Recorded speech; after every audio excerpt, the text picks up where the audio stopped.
What's the worst announcement your school ever made? When I was in my junior year, our principal called an emergency assembly that changed everything. As we filed into the auditorium, I noticed all the teachers had red eyes like they'd been crying. The principal's voice cracked as she announced that our beloved chemistry teacher, Mrs. Andrews, had terminal brain cancer. She only had 3 months left. The auditorium erupted in sobs. Mrs. Andrews wasn't just any teacher.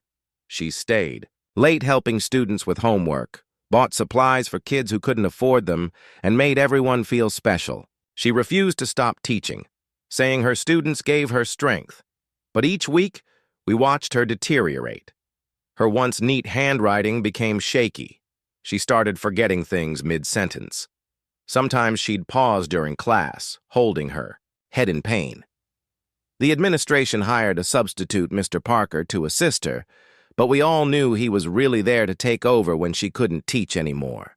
He'd stand awkwardly in the back of the room, making everyone uncomfortable.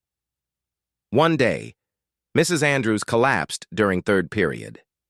The ambulance came, but she insisted on finishing her lesson from the floor while waiting.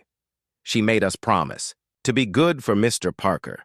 That was the last time we saw her in person.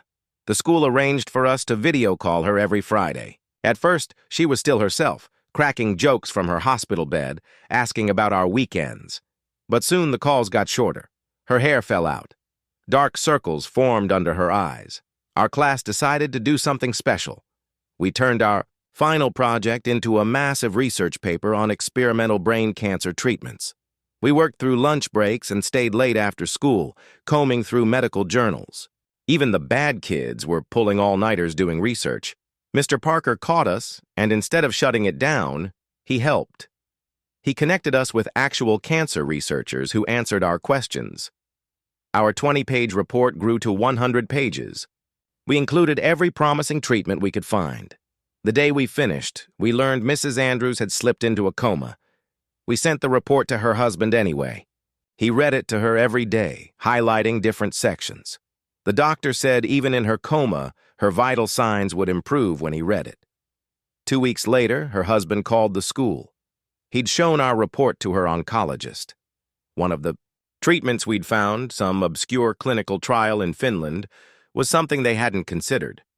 Her doctor made some calls. Mrs. Andrews got accepted into the trial. The school turned our morning announcements into daily updates on her condition. Mrs. Andrews completed her first treatment. Mrs. Andrews' tumor shrank 3%. Mrs. Andrews opened her eyes. 4 months later, we heard familiar footsteps in the hallway. Mrs. Andrews walked into class, thin and weak, but alive.